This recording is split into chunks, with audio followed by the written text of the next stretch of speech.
مرحبا، كيفكم؟ شو اخباركم؟ ان شاء الله يومكم يكون حلو جميل مثلكم يا رب. مثل ما بتشوفوا انا هلا موجوده بالامارات. رجعت للبيت، رجعت بدون صار لي 4 ايام. لسه ما حسيت حالي انه ارتحت لانه قضيناها كله مشاوير، رايحين جايين على دبي. بتعرفوا انه انا ساكنه بابو ظبي. رحنا اول يوم جبنا اللي اجوا اول امبارح، بعدين امبارح وصلوا العرسان فرحنا جبناهم. ما انهم وصلوا حبينا انه اليوم نعمل لهم هيك حفلة صغيرة، مش حفلين نعتبرها هيك اجتماع. فحبينا انه نستقبلهم هون في البيت، وانا حبيت استقبلهم بمنسف، هيك اطبخ لهم منسف. انا كتير بحب المنسف، عشان هيك بتشوفوني لابسة هذا الزي. تتذكروا هذا بحفلة ترتيبات الحنة صورت لكم اياه وحكيت لكم ممكن البسه. انا لبسته بس كنت كمان بدون حجاب، حكيت انه حسيته ما اخذ حقه، فحبيت انه ارجع البسه مرة ثانية واصور لكم اياه وتشوفوني لابسيته واطبخ فيه المنسف. فاليوم ان شاء الله حابين انه نطبخ منسف على الاصول. شفتوا الفيديو اللي نزلت تبع الجميد؟ فانا راح استعمل هذا الجميد عشان اطبخ المنسف. يعني ممكن تعتبروها حفلة استقبال العرسان اللي شاركت معكم حفلة حنتهم وعرسهم. يعني نحن اصلا رحنا على الاردن عشان حفلة عرستهم، هم كمان ساكنين بابو ظبي جنبنا هون. فلما رجعوا حبينا هيك نعمل حفل صغير. وشكرا كتير كتير كتير على تعاليقكم الحلوة اللي هيك بتكتبوا لي. كتير بنبسط وانا بقرأ التعاليق وبقرأ تعاليقكم كلكم، ونفسي اجاوبكم كلكم بس مرات شوي صعب. بتعرفوا مشاغيل الحياة، انا بحبكم كلكم. بتعرفوا انا اليوم ما كنت حابة هيك اسوي فيديو، بس بعدين حكيت ليش لا، بما انكم شفتكم كتير بتحبوا اشارك معاكم هيك تفاصيل، فحكيت خليني اشارك معهم هذا اليوم. بس هيك انه انا كنت جالسه رح اعمل، لبست ملابسي ورح اعمل ماسكارا، لانه دائما انتم بتحكولي ليش ما بتعملي ماسكارا. فرحت اشتريت ماسكارا جديده. مهم هلا اللحم اجا، لانه انا تاخرت شوي عشان اطبخ لانه اللحم ما كان. فاللحم اجا، هلا رح اروح اسلق اللحم وقبل اطبخ ارجع لكم. بس افتح الباب وارجع لكم.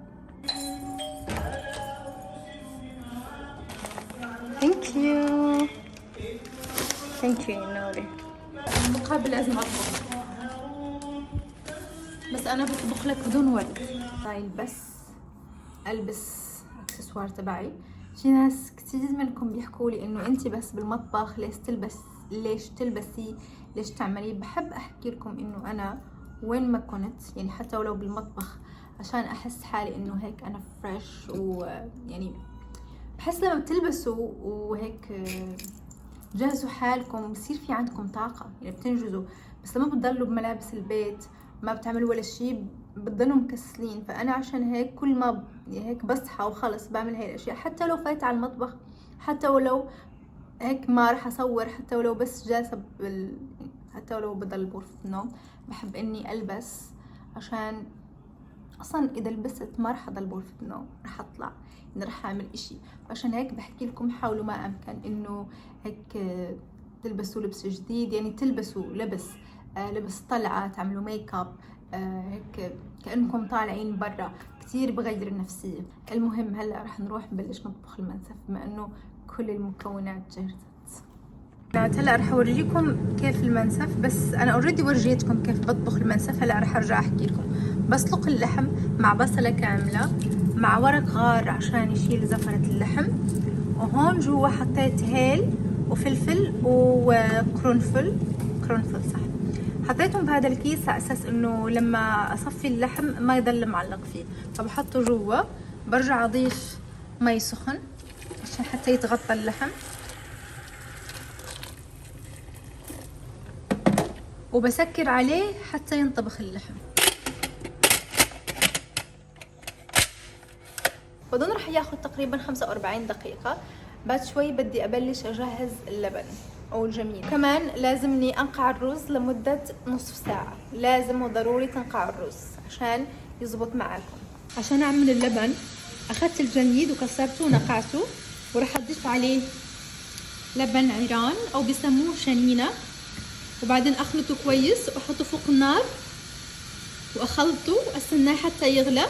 بعدين بضيف عليه اللحم اللي طبخت، وهيك بيكون المنسف جاهز. كتير سهل، اسهل من منسف ما في. لا حطيت هون جميد وشنينة بدي اخلطهم واحطهم بهي الطنجرة واسخنهم مثل ما حكيت لكم قبل. هلا حطيت اللبن يسخن، وشو لازمني اعمل عشان ما يفرط معي؟ لازمني اضل احرك كتير. هما بيحكوا اذا في جميد اللبن ما بيفرط، اذا ما في جميد، اذا عندكم بس يوغرت وشنينة ممكن تضيفوا بيضة او نشا عشان ما يفرط معاكم. الجميد ما بيفرط، بس رغم هيك لازمني اضل احرك لحد ما يغلي، ما بنعرف انه ممكن يفرط معنا. هلا راح اضل على هاي العمليه، حطيته فوق النار لحد ما يغلي خلص، واحط عليه اللحم. بعد ما غلي معي اللبن شوفوا بدي اضيف عليه اللحمه هون. هاي اللحمه شوفوا دايب اللحمه. طلعت منها البصل اللي عملت، وطلعت ورق غار، وطلعت الورقه اللي حطيت فيها الهيل والمطيبات الثانيه. هلا هاد بدي احطه هون بهذا اللبن. بعد ما اضفت اللحم هيك بصير شكله. حطيت عليه شويه مرقه اللحم عشان اخففه لانه لقيته شوي ثقيل، والمي كمان اللي هون بدي اخليه حتى اطبخ فيها الرز. هون نقعت الرز وبرغل. تعرفوا انه زمان كانوا بيطبخوا المنسف بالبرغل لانه ما كان عندهم رز، فانا بحب المنسف بالرز، فبحب انه اعمل نص نص، نص برغل ونص رز. هيك بنقعهم لمده نصف ساعه وبعدين بطبخهم. وهون جهزت الصدر راح احط تحت منه هذا الخبز. هذا الخبز بيسموه الشراك. المهم انا لما اكون رح احط او لما اخلص رح اصور لكم كيف شكله.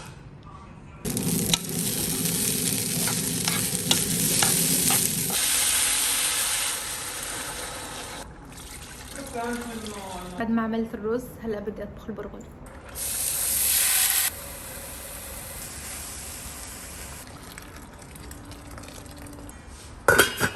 هلا بدي اروح اغسل شويه ورق جرجير وطماطم، وكمان رح احط مخلل عشان يكونوا هي وصلوا. شفتوا؟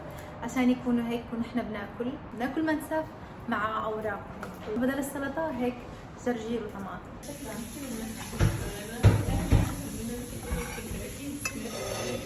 هنا هلا الخبز على الصحن عشان احط فوقه منسف. وهون بقلي صنوبر عشان احطه فوق الرز بالاخير.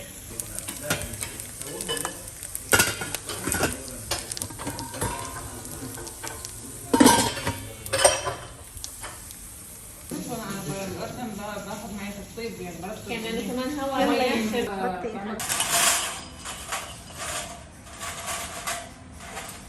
كم نحن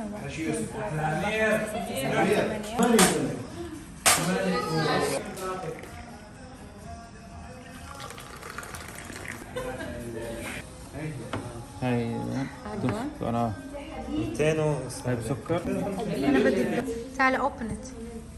يلا افتح يلا. لازمنا سكين. روح لعند خالو احكي له اعطيني سكين. اوبن سلولي اوبن. واو يلا let's remove this. واو what is this? Which one are you gonna choose? Which one? This one. انه نجهز فواكه. اول شي رتبت العنب مثل هيك. بدي احط برتقال وتفاح ومانجا. لما اخلص ترتيبهم بدي اصور. هيك جهزنا الصحن. صحن فواكه، عنب، مانجو، برتقال وتفاح. يعني هدول كمان هون بدي اشيلهم.